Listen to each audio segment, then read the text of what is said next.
அண்மை செய்தி கோவை சூலூர் வாரப்பட்டி ஊராட்சியில் 370 ஏக்கர் பரப்பளவில் ராணுவ தொழில் பூங்கா அமைக்கப்படும் என்று தமிழ்நாடு அரசு தரப்பில் தெரிவிக்கப்பட்டிருக்கிறது. அதனை அண்மை செய்தியாக பார்க்கிறோம். சுற்றுச்சூழல் அனுமதி கோரி தமிழ்நாடு சுற்றுச்சூழல் தாக்க மதிப்பீட்டு ஆணையத்திடம் விண்ணப்பித்தது சிப்காட்.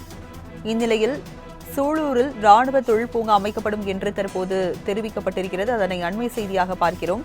கோவை சூலூர் வாரப்பட்டி ஊராட்சியில் 370 ஏக்கர் பரப்பளவில் ராணுவ தொழில் பூங்கா அமைக்கப்படும் என்று அனுமதி தற்போது அண்மை செய்தியாக பார்த்துக் கொண்டிருக்கிறோம்.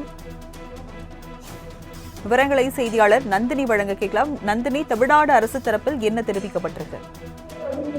வணக்கம். கோவை சூலூர் வாரப்பட்டி ஊராட்சியில் 370 ஏக்கர் பரப்பளவில் ராணுவ தொழில் பூங்கா அமைக்கும் பணிக்கு சுற்றுச்சூழல் அனுமதி கோரி சிப்காட் நிறுவனம் தமிழ்நாடு சுற்றுச்சூழல் தாக்க மதிப்பீட்டு ஆணையத்திடம் விண்ணப்பித்திருக்கிறது. தமிழகத்தில் அமைந்து வரும் ராணுவ வழித்தடம் வாயிலாக இந்த ராணுவ 30% அதிகமான பங்களிப்பு தமிழக அரசு இலக்கு நிர்ணயித்து செயல்பட்டு வருகிறது.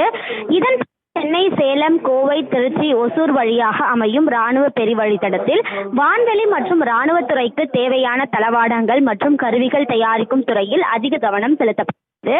இதில் முக்கியமாக கோவை மாவட்டம் சூலூர் வாரப்பட்டியில் ராணுவ தொழில் பூங்கா அமைக்கும் தமிழ்நாடு அரசு மேற்கொண்டு வருகிறது.